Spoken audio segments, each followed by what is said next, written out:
Colin Farrell character comes down to, and he's still alive, but like fucked up. That's all I remember about that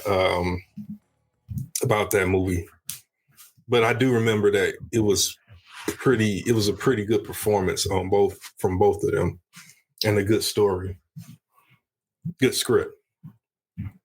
Yeah, he's Colin Farrell. He's up there, man. He definitely did some really dope shit. I think it just, like you said, he was in that Sam Worthington like kind of track as well, and then kind of broke out of it by doing the indies to kind of get him out of that space where Sam Worthington just got stuck, pigeonholed as like the white guy. Well, then the white action guy. It became obvious that Terminator. He didn't have any acting chops, man. The dude was like, didn't emote. Like, you didn't really, like, he was in the movie in Terminator with Christian Bale, and it's like Christian Bale is giving like a Christian Bale performance, and then he's like, and this guy is just like, yeah, I'm the Terminator. Yo, that dude, I remember because Common is in that, and that's probably his worst role. Saying something. That movie it was a bad movie to begin with. Common was so bad. Like he was like Busta Rhymes bad. Like, and then when I watched, he was bad on his own merit. Like that in that movie, Busta Rhymes at least would make you laugh at how bad he was. Common just made you sad for him. Because it's like, dude, like you should have tried a TV show first before. Yeah, and I heard his other show. He was in another show, like some Western that was like at least a little bit better. Silo, I watched it. And then Silo, to his credit, he got better. Like I was like, he doesn't take me out of it, but he doesn't ruin it either. Like he's just there. Gets better as a character actor over time. Even in Hell on Wheels, while there was a little bit of that early Common at first, by the time the show kind of like takes off, he's pretty decent in the role that he's in. And then Terminator I don't hold against him, just with all the fuck shit was going on in that movie. Like Terry Crews is in that movie for like 2 minutes and gets killed, and the camera holds on him to let us know that it's Terry Crews. Dude, even the premise of it, like I didn't even know what was. I was watching. I was like, what were they thinking? Like, props to all the animation artists, all the motion guys, because they did their thing. Like graphics wise, it was fucking dope. But like, what Mick G was just literally went way out of his depth. Like Mick G. Keep him in this little box. Like, he makes entertaining stuff. Yeah, but he didn't give a shit. Like they just gave him a budget to do a Terminator movie, and he just went in, because that was just like two hours of nothing. I will say, circling back to Colin Farrell, he came on my radar when he had Phone Booth and I remember that Minority Report and the Recruit.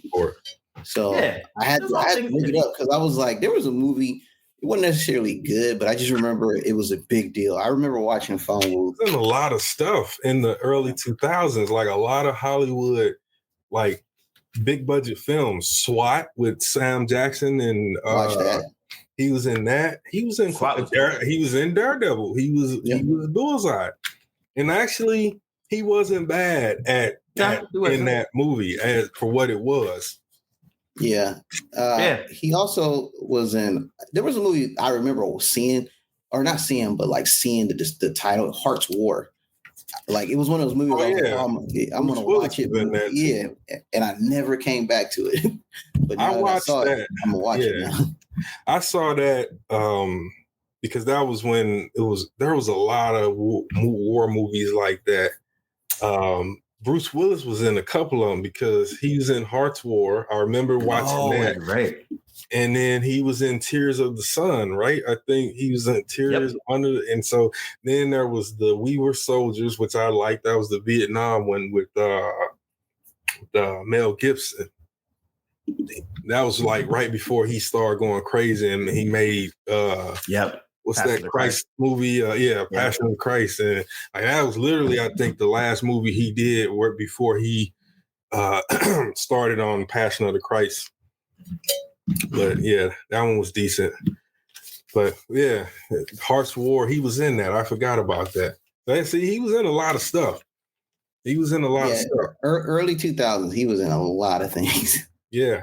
And then, but he, like now, you look at him as the Penguin, like you can barely recognize him. Not even just in, that's why I said, like, Americans are horrible at accents. Yeah. You pluck one of these Brits or Scottish motherfuckers, they do our accents like it's nothing. Yeah. Well, you know what? With that, I'm gonna start it up. Welcome everybody to Blerdlines. This is your man Cam. With me as always is your man Cam, aka Commando. As well as hey, it's the professor. And we are back for another edition of Blerdlines. A couple things on it, but before we get into anything, big rest in peace and salutes to our man Tony Todd, who's a institution and a staple in the horror genre and abound. Not only for Candyman, but like just for the stuff going. He's one of those like voice actor peoples as well. So like he had so many different layers that people had that would remember him from, or not remember him. They just remember him as that dude, that horror guy, or that whatever. But he was like a memorable person.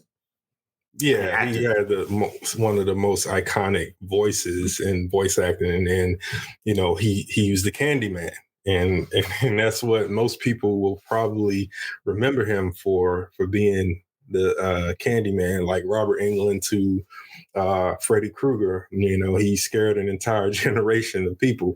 100%. But then there's all his work that he's done with DC. Which, as the voice actor of so many different DC characters from Darkseid to Icon and several others, not to mention his work in Star Trek. For all of us Trek fans out there, he was a big time actor in The Next Generation, as well as most notably, he played or portrayed I think it's Korg. Was it Korg? Worf's brother? Oh, yeah, you're right. Yeah, in Deep Space Nine. Yeah. Yep. But also in that same series, but later and after that character had died, he also played future Jake Sisko. So he was all over. Yeah, he was all over Star Trek. Jake Sisko. Oh, that's a Star Trek character. Yeah.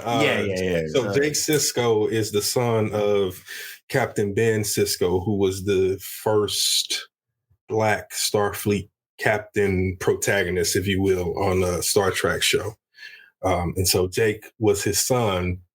There's an episode where they, of course, go and fast forward us to the future when Jake is an older man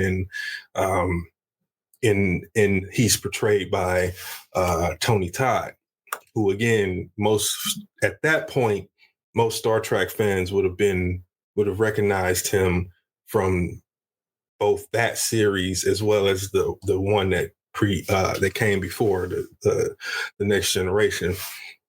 But even recently, the dude was Venom, the voice of Venom in Spider-Man 2, the video game. So, yep. Also, he was, I would say, he was also Zoom in The Flash. Flash, not a great show, but Zoom, really cool character. Yeah, and they really made good use, to their credit, of his voice as Zoom. So yeah, Tony Todd, you can't say enough about him as an icon and as an artist in the world of TV and film and video games and all of that stuff. And yeah, it's sad to hear that he passed away, and I don't think he was even that old. Yeah, he was in his, just to let me double check to make sure I get that right. He was 69. And so there was a post recently about a lot of the Black actors that had passed just this year alone. And a lot of them were in that range, besides James Earl Jones, also rest in peace. But a lot of them were in that range of late 60s to early 70s. But yeah, he was definitely, like I said, definitely a big loss. And I think, like, you know, it's one of those things where people like, you, when someone passes, they're like, oh yeah, I remember that guy. And then you start to look at the laundry list of like roles. He's been acting since 1986, which is like wild. So, but yeah, definitely wanted to make sure that we salute that man in the world of cinema.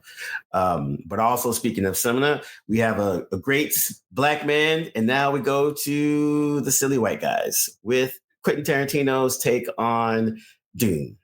Wait, what did he say? So if you haven't, oh man! So if you haven't heard, Quentin Tarantino was basically popping off at the mouth like he normally does, because that's literally all he does these days instead of actually making movies. And he was just basically talking about Dune and how he was just kind of annoyed of all the, like, he's like, I'm not going to watch Dune because I don't watch remakes and I'm bored of it and blah, blah, blah, blah, blah. D'Angelo has a more nuanced take. That's the overall. Yeah. So, I mean, I was going to read his quote, but why bother? He basically said that, you know, he wasn't going to watch the new Dune because David Lynch already made the film, and, you know, they're all only doing remakes now. And he said, and he uses this as the same reason why he's not watching Shogun. So Denis Villeneuve, who made the new Dune films, responded, and, you know, he basically said, you know, he really doesn't care about whether Quentin Tarantino watches his film or not. That's his prerogative. But he said he disagreed with what he was saying because he thought he was adapting the book into a film, which is different than a remake. Because he said, I agree, you know, I agree with you. There's too many remakes. I hate old recycled ideas, but what he was doing is different. And it's true. You know, it just, my thing is there more indicator that Quentin Tarantino is not that well read than him associating Dune with what Dennis V did as a remake of David Lynch's film? It's kind of a weird assertion in and of itself, and it shows a kind of lack of knowing or even a lack of understanding. Same thing with Shogun and the Hulu, and it also trivializes what those filmmakers achieved and what they did. They went right to the source and they adapted it. It isn't a remake of the previous filmmakers or show creators' work. Yeah, and I think that's the part where if you would have decided something different, like, I think this would have been a non-thing. But the fact that he's like, I'm not watching Dune because it's a remake, as opposed to saying, like, I'm not watching, insert all these different remakes and sequels here. Yeah, there's plenty of examples. Hold on, let's pause real quick because we have to clarify the definition of remake in an adaptation of something different, because it feels like even myself could get it confused. Like, what's the fundamental difference before we go further with the argument? Because I'm interpreting what you're saying, D, is that Quentin Tarantino just thought of this was just a David Lynch remake and not a readaptation of the book. Right? Well, I don't know if that's what he thought, but that's the way his statements come off. I mean, he doesn't specify that, oh, well, yeah, it's an adaptation of Frank Herbert's novel. He says that David Lynch already made the film, and then he follows that up with saying, yeah, because there are too many remakes and all of these, and he cites Shogun as well. So before moving on, I'll just give a definition, a loose definition. An adaptation is when you make a live action or animated or whatever piece of media that is taken from a different media source. So a book or a comic book or a play, and you make that into a movie or a TV show, which is going back to 1980s when David Lynch released his film, is what he did. He took Frank Herbert's book and he made it into a live action film. Now he's the first to do it. Any person after that does the same thing is not remaking his film unless they specifically take the script that he used to film that movie and remakes it frame by frame with only a few things change. What they're doing is they're taking Frank Herbert's book, just like David Lynch did, and they're adapting it. Different year, different production team, but adapting the same source. It's not a remake. What would you consider a remake movie, for an example, so people can compare and contrast? Halloween 2018 is sort of Halloween 2007. Rob Zombie's Halloween is a remake of the 1978 film. That's an example of a remake. There was a recent Poltergeist film that was a remake of the 1980s film. Yeah. Would you say, what is it? Night of the Living Dead falls in that category? Both Night of the Living Dead, yes. Yeah. They aren't adapted from a book. They were original scripts, and and each time that's made, it's made adapting from George A. Romero's first script. Those are remakes. And they and also, like, go back from a film definition, a remake is a film, television series, video game, song, or a similar form of entertainment that's based upon and retells a story of an earlier production in the same medium. A remake tells the same story as the original, but uses a different set of cast, may use original actors, alter the theme, or change the flow of the setting. But in addition, since a remake is released sometime after the original work, it may incorporate new technologies, etc. But yeah, let me ask you this question: would Batman fall into both adaptation and remake? No, it would fall into adaptation. Yeah, what Christopher Nolan did was not a remake of Tim Burton's films. Yeah. Okay. So that makes sense. Yeah, I wanted to establish that before we take this debate further. Yeah. No, Batman is the source. Batman and his character, his world, his mythology originated as a part of DC Comics, the publication. Reimagining. Yeah. Yeah. So I agree with both sides of it. Do we want to see remakes? No. So I agree with Tarantino, but I think his initial analysis of what Denis was trying to do is incorrect. Also, I agree with Denis. He shouldn't care what other people think, especially if he is doing an adaptation, right? It's his own idea of Frank Herbert's work, not who directed the first Dune again? Can you remind me of the name? David Lynch. The first adaptation was David Lynch. Yeah. So I agree with both of them. Yeah. But I think Tarantino's interpretation of why he didn't watch it was going in the wrong direction. So, his examples were bad. He was right on, but his examples were not good. But I also agree with him because I was like, again, not understanding at that time the full meaning of what an adaptation of a remake. I was like, why do I need to see Dune?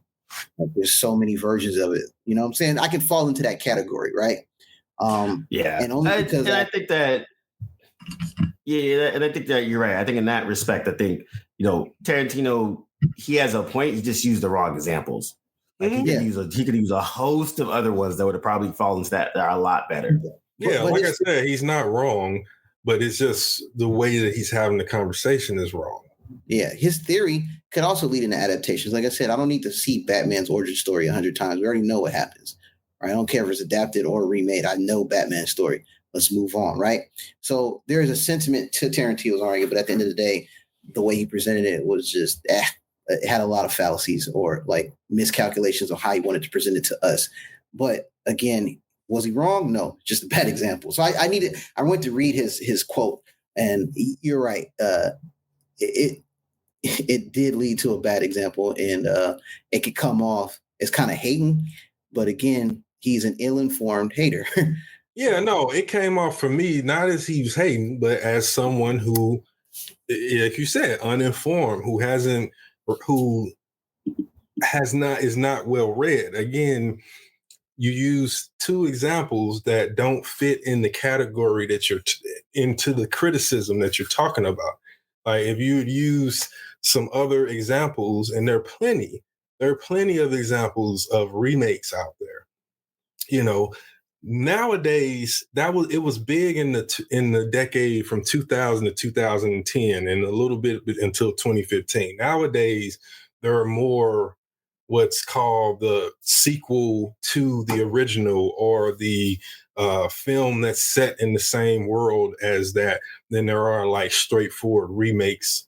So it's kind of redefined itself anyway. But his overall point of originality being what it is well taken. Like I said, he just uses a bad example to try to illustrate his point. Yep, and yeah. I think that's that thing.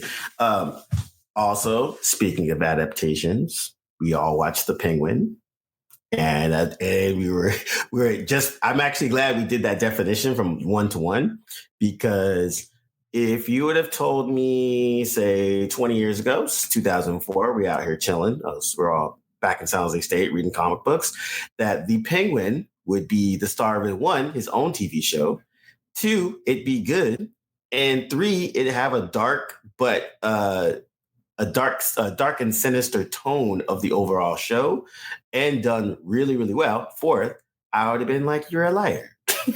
And also, I'll add one more thing, and you continue to be interested, even though Batman is only mentioned one time.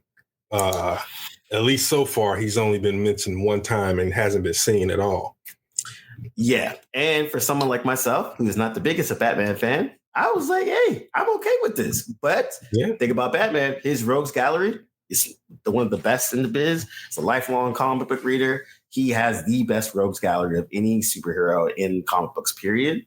He has a lot of shitty villains, but his top 20, top 25, they have all interesting layers that could easily be something that could be more. And I think this was a great example of taking a character that's typically comical or even cartoonish. In the books, they do a lot better in terms of making them a little bit more on the gangster level, which I think was good. But to me, this was a great extension of Matt Reeves as the Batman. And it fit nicely in. It transitioned right out of the movie into the show. It established its own narrative, kept in the same flow and the same tone, and living in that world really, really nicely. And it gave all the you could tell that the actors, one, were really enjoying the script, and it can also Colin Farrell fucking acted the hell out of this. Yeah, he did.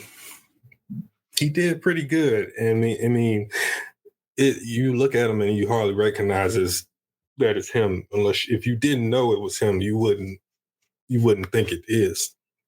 But yeah, really good origin story for Penguin, and something that, I'm always skeptical about these movies or TV shows that are focused that's set in the world of the superhero, but without the superhero, and about, some of their villains and all that stuff. But like you said, Batman has the more a more interesting world and universe and supporting characters around him. And Penguin is a good example of the kind of different things you can do with all of those characters. Let me add something. You mentioned, Cam, you're tired of Batman. You're tired of Batman now. If they'd have tried that, because we've seen so many stories of Batman. However, if you tried this in the Tim Burton era, right, I don't think we get this Penguin, because I don't think the world is ready for this type of story being told from the villain's perspective of real world. Like the Riddler was a serial killer, right? And the Batman with Robert Pattinson. I don't think in the 90s this would have passed. Oh no. Yeah. So it's kind of like, in hindsight analysis, it's like, all right, we weren't tired of Batman in 1990 because we never really seen Batman like that, but we are now. because we've seen so many adaptations of it or remakes or whatever. However, it has lended itself to open itself to a different outlook on how we view villains or how we view characters differently. Well, that in itself is the nuance of the remake versus the adaptation, because what you're describing is the various ways in which you can adapt from the source material and have it work. Yep. And yes, you're right. In that era, it probably never would have worked. Just because the imagination of the audience and the people who are creating it had not reached that far yet. We were just getting the Frank Miller and the Alan Moore and all of these types of stories where we were getting the darker versions of Batman and all of these characters. So no, the world would not have been where, Tim Burton's Batman had a little bit of a polarizing effect on it. In fact, in just a quick story, I'm pretty sure that's the reason why Joel Schumacher was brought in for Forever and why things changed, because they needed it to be more sellable for kids, because, Tim Burton's was a little bit more edgy and darker, following that track of The Killing Joke and The Dark Knight Returns and all of that, and not the Silver Age stuff where it was a little bit more all about the puns and the dastardly, goofy comic book villains. Yeah, definitely. And also the thing is, I'm not a Batman. I'm just not a Batman fan. It's the whole me and D talk about this all the time. But for Penguin, one of the things they've done in the last, I would say one of the things in the last 20 years in the comic books for Batman is they show the hubris of Batman and then they show the cunningness of his villains. And so it's been a kind of like a repeating theme where some of the major events that have happened over the last 20 years in DC, a lot of them have been Batman's fault. Him thinking he's smarter than everybody else, fucking up, and then everyone having to figure out how to clean up his mess. And so it's been a kind of a reoccurring theme. And one of the things that I've been really impressed by a lot of the writers is they've been taking that Alan Moore kind of viewpoint of the villain and really deconstructing it. So all of that to say that this Penguin is from is on the backs of all those writers doing some good stuff, basically characters that were made in the 60s as these cartoony types of things and then giving them layers. And I thought watching the Penguin, I was like, yo, this is really, really well done, to the point where you're like you said, Carolyn Farrell, unrecognizable, but also too, the supporting cast from top to bottom is amazing. Everyone that has a guest role that kind of pops in real quick of, very familiar faces, and which I thought was awesome. Which didn't expect either, because I made sure I didn't read anyone else. I was just I just want to see who pops up, and I was like, oh shit, I liked that a lot of the supporting cast was just as strong in the acting realm. And also got to give a special shout out to our man Vic. AKA the audience member of this show, because as he learned new things, you learn new things, and so you got to follow his journey as we're what the hell is going on, and then Vic would learn it. You're oh. And that's very interesting. I'm glad you brought up Mr. Vic Aguilera.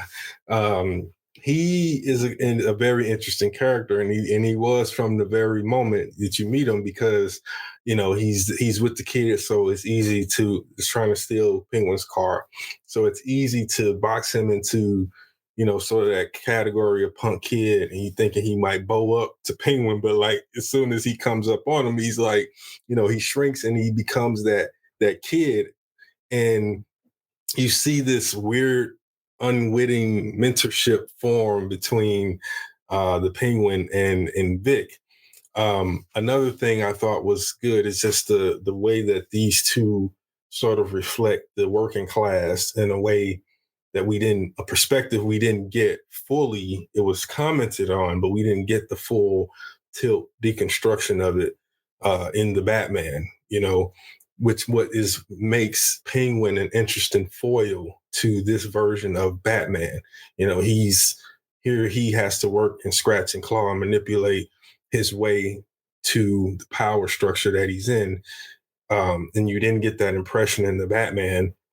except to know that he was an enforcer and not someone that was completely in charge. But now you're seeing this sort of rise to power that he's undertaken. So yeah, it's in terms of the storytelling, it's surprising how quickly it pulls you in and makes you interested in what he's doing. And as I watch, there's never a time where there's never a time where I felt, okay, where is Batman? Because I still have it in the back of my mind that, yeah, he got pretty messed up at the end of the Batman. So in these weeks that we're seeing in these episodes, it's fully believable that that dude is somewhere healing. And like he's only coming out a little bit at a time. That's a great point, because I didn't. Again, I didn't. There's not one point where I was like, "Yeah, where is Batman?" But then you're right. Within the time frame that they put it in, it makes it makes logical sense in your brain where you're like, Batman just got fucked up. Things are just starting to rebuild, and we all know that Batman is still a human dude, so he takes time to like heal. So it's totally plausible within that realm of like as I said, like they set up in the pilot, right? Oh, it's a crime war. Everyone's trying to figure out who's in charge, blah, blah, blah. So it makes perfect sense within that realm. And even, and we, we're taping this on a Monday, the 11th, and the season finale just dropped the day before on the 10th. And so it is plausible that all this stuff can happen before Batman's kind of like, he's probably, and in true Batman nature, he's not noticing it. It's just that he has to act on it. And exactly. So here's the thing. We are afforded an opportunity, again, based on the history of Batman films, to be afforded not to focus on a story about Batman. We are fortunate to now want to try to understand the characters that surround Batman in Gotham City and what makes them so interesting and how did they come to be who they are, right? And the Penguin is one alternative take, like we were talking offline about. The memory I have of Penguin is one of aristocracy and short man's complex coming up, but this is a different come up where he's more blue collarish, and how he was able to relate to Victor's character because he sees the same in him of wanting more. Penguin ambition. Sorry, I just wanted to add to that. The same ambition remains, and the same quick to violence, and also insecurity about the way he looks. Those things remain. So that's the greatness of when you really nail an adaptation, when you can nail the spiritual aspects of the source material, but then modify it for the times that you live in. Facts. And so the parallels: Victor's stutter, Penguin's limp. He sees the crippling effect on how it takes away his pride, his courage, and he sees how his parents have kind of blocked him. Where he at Penguins, the Carmine family, the parents blocking their kids and blocking him from reaching it because they don't see him nothing more than this, or they're reserved to a role in the hierarchy of things, right? And they want. But also, just to narrow in down to that example you just gave, in that parallel, Victor's parents accept their lot and what they have, whereas Oz's mother is pushing him towards. She's telling him, you need to take over. You need to become a kingpin. You need to become a powerful player. And that's the man I raised you to be. So there's that irony as well. Yeah. And we had some Sopranos comparison, but the thing about the Sopranos parents, they were just pure haters. Whereas Penguin's mom, she's delusional, but she snaps out of it to get her son back on track. That's when you see the real mom, the real her. And forgive me for not thinking of her character's name. Francis. It's Frances Cobb, I believe. Yeah. Frances Cobb. So mm-hmm. Frances Cobb, she's in and out of, being old and delusional. But then when she sees her son needs her, she steps up to the plate, gets him on the right path, right? The women in Gotham, kind of speaking of her and Sophia Carmine, are more powerful. Even oh my goodness, Sophia Falcone. No. The other lady that was from The Expanse. Oh no, I was just I mixed them up. Yeah. But the three pivotal women are power players in this world currently. Oh, you're talking about Nadia Maroney. Nadia, yeah. Yes, so because when her husband looks to her for advice, she tells him in Farsi, let's keep this going. She sees the bigger picture, whereas her husband sees the more intermediate game. So these women in Gotham, as the episodes progress, become more powerful, more confident. Now, I don't want to go into spoilers because I've seen something that was crazy, but things do change, and their power players have moved position from men to women as we near the end of the season. But definitely a very good show. Definitely an adaptation that is palatable to today's viewer opposed to the 90s and early 2000s where we had different takes on Batman going back and forth. And I think, D, you're right. The Tim Burton Batman was so dark. That's why they brought in Schumacher to lighten it up. Whereas Tim Burton wanted to get away from that Adam West campy Batman and tell his take. So good point on that.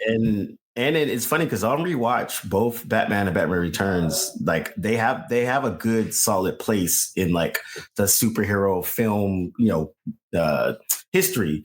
And rewatching it, like again, it just solid performances, a solid story, and it's an interesting and entertaining watch. After those two, it's a whole nother situation. But and he also Burton was trying to do something idiosyncratic to his style as an auteur, with the whole gothic, doubling down on the gothic nature of Batman's world. And see, that's another thing where you can literally zero in on certain aspects of his world and create something bigger. Because for the most part, that has always been there, with the exception of the Adam West campy version. The Bat Cave itself in Wayne Manor has gothic Edgar Allan Poe kind of vibes to it. Bruce Wayne as a figure is a very gothic type character, and that this darkness lives within him, and he lives in this mansion all by himself with Alfred, but pretty much by himself, no family and all of that stuff.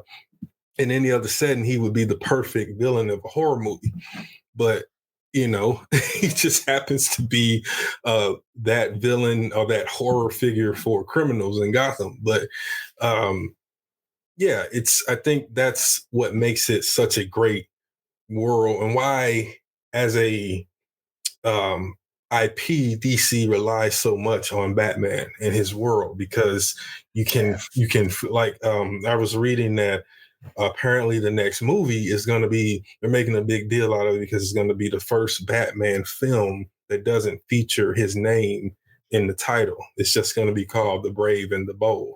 This is, of course, the next DC, the first of the new DCU films that will include the character of Batman. Yeah, and it's going to be interesting because, like you were saying with the women in the story, all of them were, one, amazing.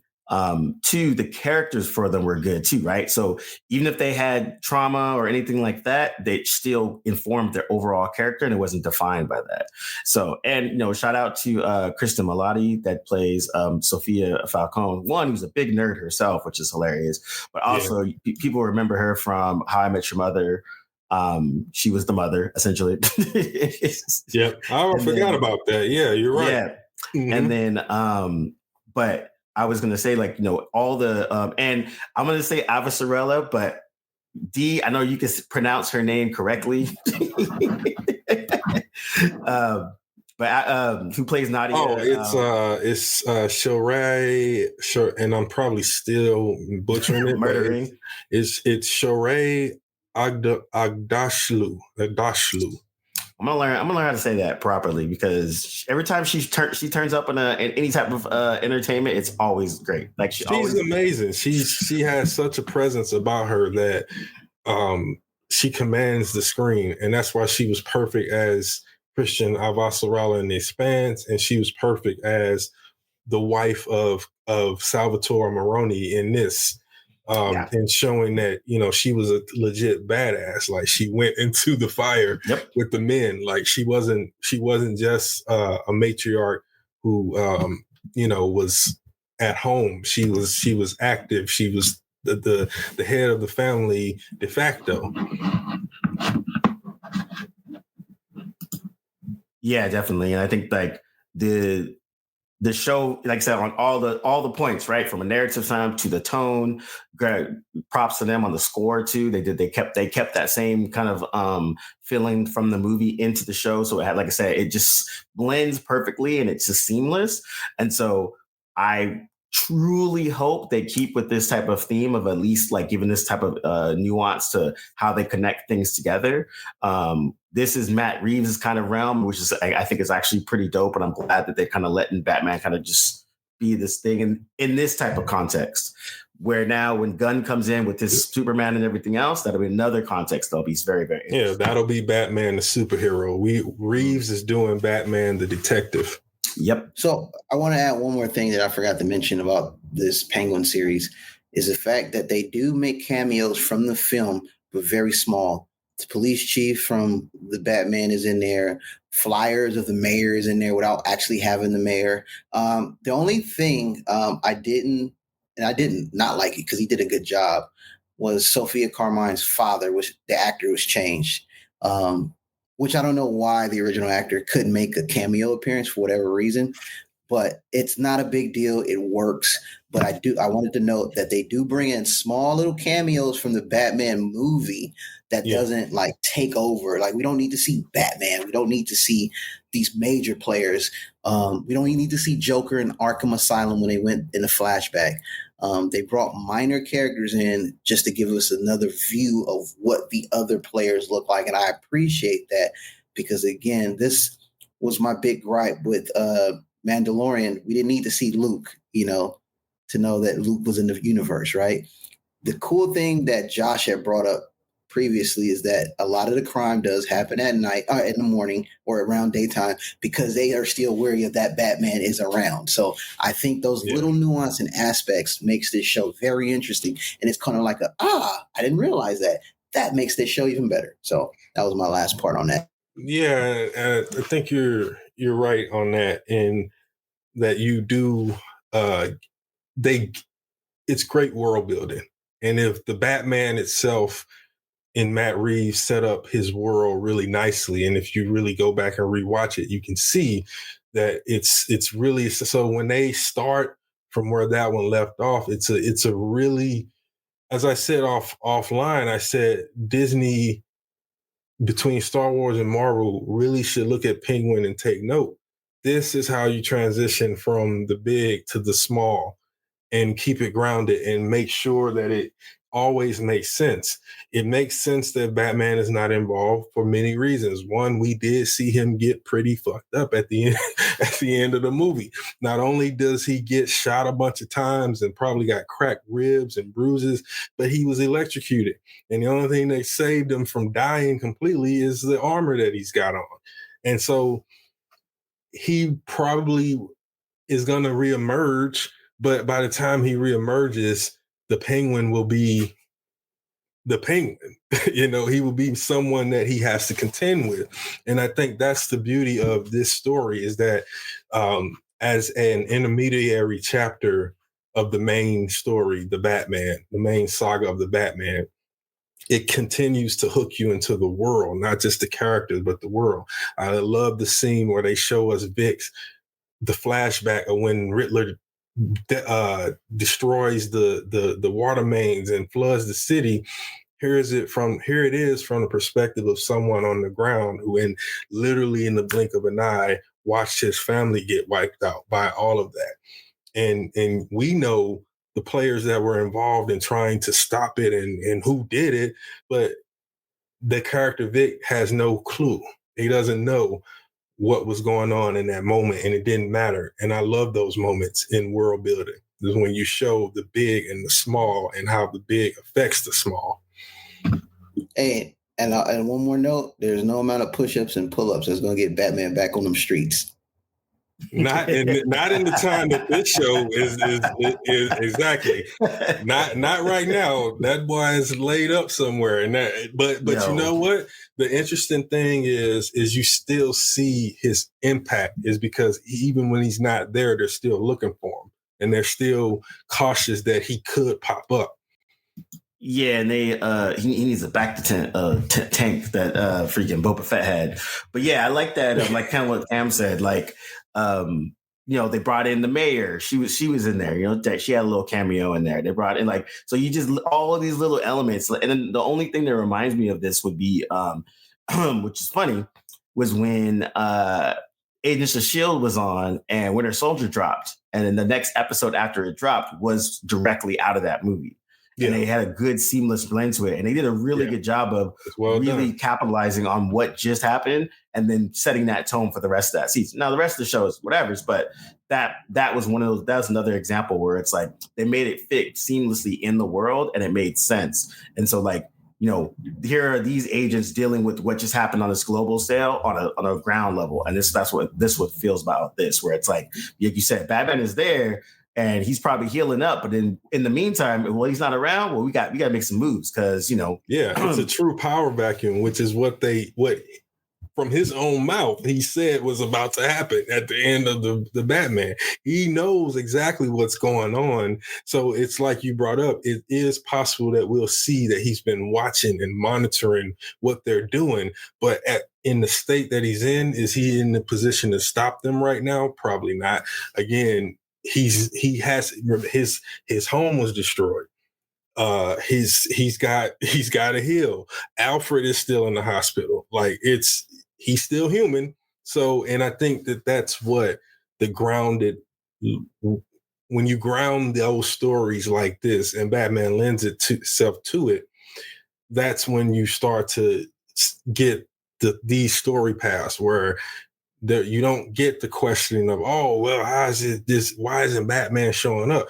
Well, they already did the work for that. What does he say at the very beginning of the movie? I can't be everywhere at once, but they know that I'm out there, and that sometimes is enough. Nah, definitely. So, as we wrap up, we'll do some final words. Nothing crazy because I probably haven't thinking about it. I was trying to think of what was my own final words, which I forgot. But I'll go first. The trailer for Mission Impossible just dropped for the second part of it. It's one of those things where Tom Cruise, as we said on this show many times, the last white action hero that people actually care about just on a global scale, because when he drops something, people pay attention, whether you like him or not. And it's interesting where even the last Mission Impossible, again, entertaining, no frills. I'm in it. I watch it. I can move on. It's almost refreshing that these types of movies can still get made in the sea of stuff that we have, which is kind of crazy because he actually still makes some entertaining type of value. And I'm curious to see if he can pull it off for this next one, even though I like Christopher McQuarrie anyways. At least he's a good director and writer to kind of helm this silliness, but at least, like I said, as long as it's entertaining to me and Tom's running in a movie, it's going to be a good movie. But yeah, that's my final word. Cam, what's yours? Just to piggyback off yours, there is in the trailer. There's 3 scenes of him running, but again, I call Tom Cruise Mission Impossible movies the Pusha T of rap movies. Pusha T raps about drugs. He's been doing it for 20 years. We know what he's going to be rapping about, and we're okay with it because he raps pretty good. Same thing with Tom Cruise. He knows his action. He knows his genre. It's not anything highbrow or any whatever, but it's entertaining, and I'm okay with it. But my actual final word is just to read more. That's it. Whoa, I don't even think I should say anything after that. I'm not going to give a final word. I'm going to allow that to be the final word. Reading is fundamental, people. Reading is fundamental. All right. Well, this is Blerdlines. Thanks for rocking with us. And if you noticed, we're on video and whatnot. So follow us. We're on YouTube, Blerdlines podcast, as well as Instagram and Facebook. But yes, we'll be doing more video. Be in your faces a lot more. You'll be seeing all of this a lot sooner than later. But yeah, other than that, see my lunch too. Peace. Facts. Peace.